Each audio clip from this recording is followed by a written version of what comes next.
أعوذ بالله من الشيطان الرجيم پناہ مانگتا ہوں میں اللہ کی شیطان مردود سے۔ بسم الله الرحمن الرحيم شروع اللہ کا نام لے کر جو بڑا مہربان نہایت رحم والا ہے۔ اعوذ باللہ من الشیطان الرجیم بسم اللہ الرحمن الرحیم واسألهم عن القرية التي كانت حاضرة البحر إذ يعدون في السبت إذ تأتيهم حيتانهم يوم سبتهم شرعا ويوم لا يسبتون لا تأتيهم كذلك نبلوهم بما كانوا يفسقون وإذ قالت أمة منهم لم تعظون قوما الله مهلكهم أو معذبهم عذابا شديدا قالوا معذرة إلى ربكم ولعلهم يتقون۔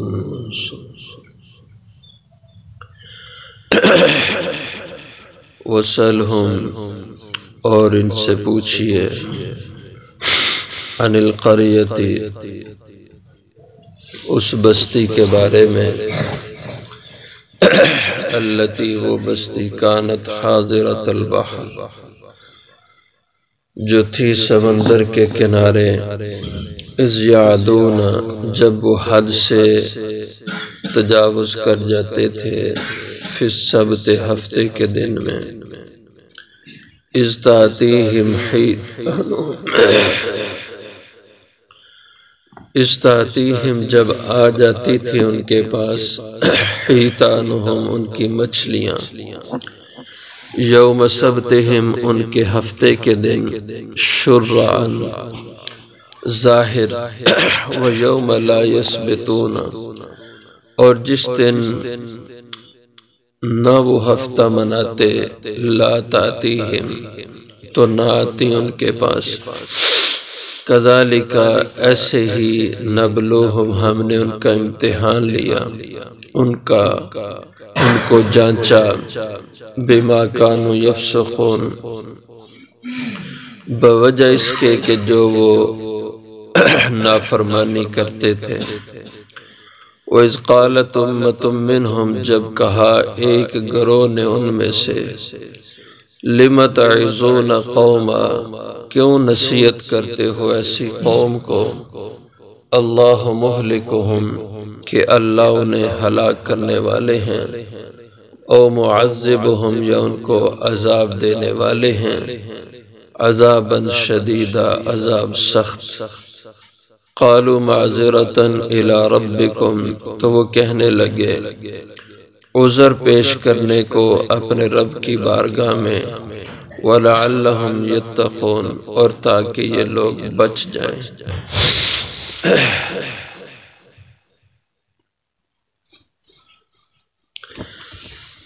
یہ واقعہ حضرت داؤد علیہ السلام کے زمانے کا ہے۔ جب حضرت داؤد علیہ السلام ان بنی اسرائیل کے پیغمبر تھے اس وقت ان کی آبادیاں جن کا یہاں پہ ذکر ہے یہ سمندر کے کنارے پہ بسا کرتی تھی اور ان آبادیوں اور اس علاقے کا نام ایلا یا ایلی پرانے زمانے میں تھا اور آج کے جغرافیہ میں اس کا نام ایلات اس جگہ کا نام ہے۔ تو یہاں پہ یہ لوگ بستے تھے تو ان کی گزر اوقات کاروبار تجارت اور کوئی دیگر مشاغل تو نہ تھے، البتہ یہ کام کاج تھا کہ یہ لوگ سمندر سے مچھلیاں پکڑتے اور ان کو بیچتے تھے، اس کے ذریعے سے گزر اوقات ہوتی تھی۔ اور ان کے لیے جو چھٹی کا دن تھا عبادت کا دن تھا وہ ہفتے کا اللہ تعالیٰ نے مقرر کیا ہوا تھا۔ عیسائیوں کا اتوار کا دن ہوتا ہے، یہودیوں کا ہفتے کا دن ہوتا ہے، مسلمانوں کا جمعے کا دن ہوتا ہے۔ اور ان کے لیے چونکہ احکام سخت قسم کے تھے تو انہی میں یہ بھی حکم تھا کہ ہفتے کے دن یہ لوگ صرف عبادت کریں گے اور اس کے سوا کوئی کام کاج نہیں کریں گے۔ جو ان کا شغل تھا مچھلیاں پکڑنے کا، اس کی بھی پابندی تھی کہ سارا ہفتے کا دن اس میں مچھلی کا شکار بھی نہیں کر سکیں گے۔ جبکہ اللہ تعالیٰ نے اس امت میں آسانی رکھی، جمعے کا دن ان کو دیا اور اس میں سہولت یہ رکھی کہ عین جو جمعے کا وقت ہے، پہلی اذان سے لے کر جماعت کی نماز کے سلام پھیرنے تک، اس میں کام کاج کو، تجارت کو، کاروبار کو، دیگر مشاغل کو حرام کیا، اور اس کے علاوہ اذان سے پہلے نماز کے بعد کام کاج حلال رکھا کہ باقی دن تم کام کرو، بلکہ یہ باعث برکت ہے۔ قرآن کریم میں یہی فرمایا کہ جس وقت تم نماز سے فارغ ہو چکو، اذا قضیتم الصلاۃ فانتشروا فی الارض، کہ پھر زمین میں پھیل جو، وابتغوا من فضل اللہ، اور پھر اللہ کا فضل تلاش کرو۔ ان کے لیے یہ آسانی نہیں تھی، اور ہفتے کا دن شام کو شروع ہو جاتا ہے۔ اسلامی حساب سے جب مغرب ہو جاتی ہے تو اگلا دن شروع ہو جاتا ہے، انگریزی حساب سے رات کے 12 بجے دن بدلتا ہے، اسلامی کیلنڈر کے حساب سے غروب آفتاب کے بعد دن بدل جاتا ہے۔ یعنی آج کا جو دن ہے بدھ کا دن، یہ گزشتہ ہماری جب مغرب ہوئی تھی تو بدھ اس سے شروع ہو گیا تھا، انگریزی حساب سے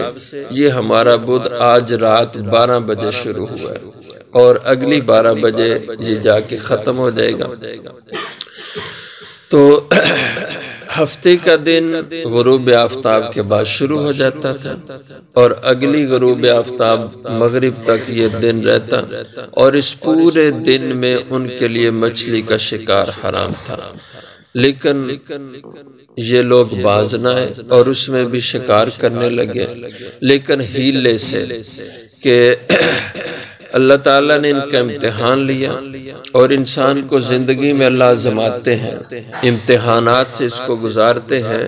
کہ یہ اللہ کے حکموں کا پابند رہتا ہے یا اپنی خواہشات اور مرضی پہ چلتا ہے۔ تو عام دنوں میں مچھلی پکڑنا مشکل ہوتا تھا، مچھلیاں قابو نہیں آتی تھی، اور ہفتے کے دن یوں ہوتا کہ مچھلیاں خود ہی پانی پہ آ کے تیرتی تھیں اور بالکل کنارے کنارے آ جاتی تھی۔ اب ان کا شگری شکار تھا، ان کو بڑا مشکل لگتا تھا کہ مچھلی سامنے اور یہ شکار نہ کریں۔ تو آخر شیطان نے ان کو سجھایا کہ چلو تم شکار نہ کرو، یوں کر لیا کرو کہ سمندر سے نالیاں نکال کے ان کے پیچھے حوض بنا لو، اور جب ہفتے کا دن آئے تو اس نالی کا منہ کھول دو تو پانی آتا جائے گا حوض میں، اور اس کے ساتھ مچھلیاں بھی آتی جائیں گی۔ پکڑنے کی ممانعت ہے، تم پکڑو گے تو نہیں، مچھلیاں تو خود تالابوں میں آئیں گی، اور جب ہفتے کا دن ختم ہو جائے تو تم اس کا راستہ بند کر دو، پھر پورا ہفتہ اس تالاب سے مچھلیاں پکڑتے رہو۔ یہ شیطان نے ایک ہیلا ان کو سمجھایا، لیکن یہ بھی حرام تھا، کیونکہ تالابوں میں مچھلیوں کو لا کے بند کر دینا یہ بھی شکار ہی تھا۔ وَسَأَلْهُمْ عَنِ الْقَرْيَةِ الَّتِي كَانَتْ حَاضِرَةَ الْبَحْرِ، آپ پوچھیں ان سے عن القریت، اس بستی کے بارے میں، التی کانت حاضرۃ البحر، وہ جو سمندر کے کنارے پہ تھی، اذ یعدون فی السبت، جب یہ لوگ حد سے تجاوز کرنے لگے اللہ کے حکم سے، فی السبت، ہفتے کے دن کے بارے میں، جو اللہ کا حکم ہفتے کے دن کے بارے میں تھا کہ شکار نہیں کرنا، اور یہ اس میں حد سے نکلے۔ پہلے شروع میں یہ اتنا ہی کرتے تھے کہ تالابوں میں مچھلیوں کو آنے دیتے اور تالاب کا منہ بند کر دیتے ہفتے کے بعد، لیکن رفتہ رفتہ شیطان ان کو کہنے لگا کہ وہ پہلے زمانے کا حکم تھا، اب حکم بدل گیا ہے، اب تمہیں چھوٹ ہے کہ تم ہفتے کو بھی شکار کر لیا کرو مچھلیوں کا۔ پھر آہستہ آہستہ انہوں نے ہفتے کو بھی شکار کرنا شروع کر دیا۔ اس کو کہا کہ جب وہ حد سے تجاوز کر گئے ہفتے کے بارے میں، استاتیہم حیتانہم، جب کہ آتی تھی ان کے پاس ان کی مچھلیاں، حیتان یہ حوت کی جمع ہے، حوت مچھلی کو کہتے ہیں، یوم سبتہم ان کے ہفتے کو، شرعن یہ شارع کی جمع ہے، شارع کھلے راستے کو، واضح راستے کو کہا جاتا ہے، جیسے ہم بھی اپنی زبان میں بولتے ہیں شارع عام یا شارع فلاں یہ لکھا ہوتا ہے، تو شرعن کا مطلب بالکل ظاہر سامنے آ جائے، پانی پہ اوپر نظر آتی۔ وَيَوْمَ لَا يَسْبِتُونَ اور جس دن یہ ہفتہ نہیں مناتے، یعنی ہفتے کا دن نہ ہوتا، لا تَأْتِيهِمْ تو یہ مچھلیاں ان کو نظر ہی نہیں آتی تھی، سامنے قریب ہی نہیں آتی تھی۔ کذالک نبلوہم ایسے ہی ہم نے ان کا امتحان لیا، ان کو آزمایا، ان کو جانچا، بما کانوا یفسقون بوجہ اس کی کہ یہ جو اللہ کے حکم توڑتے تھے، نافرمانی کرتے تھے، تو ہم نے ان کو اس امتحان میں ڈالا کہ کیسے رہتے ہیں اس امتحان میں، اور یہ لوگ اس امتحان میں ناکام ہوئے، اپنی خواہشات پہ یہ لوگ چلے، اللہ کے حکم کو توڑ دیا۔ اس لیے جب زندگی میں ایسے کبھی حالات آ جائیں، ایک طرف اللہ کا حکم ہو، ایک طرف انسان کی خواہشات ہوں، اور خواہشات پہ عموماً چلنا آسان ہوتا ہے، طبیعت کھینچتی ہے انسان کو خواہشات پہ، اس لیے ایسے موقعوں پہ انسان کو عقل ہوش سے کام لے کر اللہ کے حکم کو پورا کرنا چاہیے، خواہشات کو پورا کرنے سے باز رکھنا چاہیے۔ وَإِذْ قَالَتْ أُمَّةٌ مِّنْهُمْ اب اس قوم میں 3 گروہ پیدا ہو گئے۔ ایک گروہ تو یہ تھا جو مچھلیوں کا شکار کر کے اللہ کا حکم توڑ رہے تھے، اللہ کی نافرمانی کر رہے تھے، اور دوسرا گروہ وہ تھا جو ان کو روک رہے تھے کہ یہ گناہ ہے، اللہ کا حکم تم توڑ رہے ہو، حرام کام کر رہے ہو، اور حرام طریقے سے روزی کما رہے ہو، اس میں برکت نہیں ہوگی، یہ گناہ تم کر رہے ہو۔ جیسے ہمارے ہاں بھی لوگ کرتے ہیں، اذان جمعہ ہو جاتی ہے اور کام کاج میں لگے رہتے ہیں، تو یہ شرعی مسئلہ ہے، اذان اول کے بعد نماز کے ختم ہونے تک ہر قسم کا کام کاج حرام ہو جاتا ہے۔ اس دوران اگر کوئی آدمی ایسا کام کرتا ہے جس کا جمعہ سے کوئی تعلق نہیں، مثلا غسل کرنا، کپڑے استری کرنا، کپڑے پہننا، یہ چیزیں تو جمعہ سے متعلق ہیں، ان کی تو اجازت ہے۔ اس کے علاوہ کوئی آدمی دکانداری کرتا ہے، کوئی آدمی زمیندارہ کرتا ہے، ملازمت پہ بیٹھا ہوا ہے، اپنے دفتر کے کام کاج کرتا ہے، ان کی اجازت نہیں ہے۔ ان سارے مشاغل سے اپنے آپ کو روک لے اذان کے بعد، اگر پھر بھی کرے تو یہ حرام ہوگا۔ اس وقت میں جو پیسہ کمائے گا حرام کا کمائے گا، اس میں کوئی خیر نہیں ہوگی۔ تو دوسرا طبقہ تھا جو ان کو روکتا تھا کہ یہ تم حرام کر رہے ہو، یہ روزی تمہاری حرام کی ہے، اس سے بچ جاؤ۔ اور تیسرا طبقہ وہ تھا جنہوں نے کچھ 4 دن ان کو روکا کہ یہ غلط کام ہے، خود تو نہیں کیا لیکن ان کو کچھ دن روکا، پھر اس کے بعد یہ نہیں رکے تو انہوں نے کہا چلو بھائی تم نے اپنی قبر میں جانا، ہم نے اپنی قبر میں جانا، ہم نے تمہیں سمجھا دیا، نہیں سمجھتے تو نہ سمجھو۔ یہ خاموش ہو گئے اور ان کو کچھ نہیں کہتے تھے۔ اس کے بعد تو یہ 3 طبقے تھے، ایک تو واضح مجرم جو شکار مچھلی کا کر کے اللہ کا حکم توڑ رہا تھا، دوسرا خاموش طبقہ، تیسرا جو ان کو واضح طور پہ روک رہا تھا، منع کر رہا تھا۔ تو اس قالت امت میں نے کہا ایک گروہ نے جو ان میں سے تھا جو شروع میں انہوں نے ان کو منع کیا اور پھر اس کے بعد خاموش ہو گئے، یہ گروہ مراد ہے۔ انہوں نے ان کو کہا جو واضح ان کو روکتے تھے، انہیں کہا لم تعظون، کیوں تم واض نصیحت کرتے ہو، قوما اللہ مہلکہم،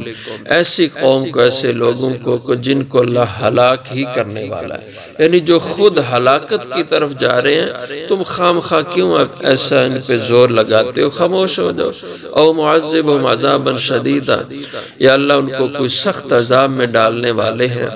تو ان کا جواب کیا تھا جو ان کو واعظ تبلیغ کرتے تھے؟ انہوں نے کہا معذرۃ الی ربکم، ہم اس لیے ان کو سختی سے منع کرتے ہیں، روکتے ہیں، تاکہ کل ہمارے پاس اللہ کے ہاں عذر ہو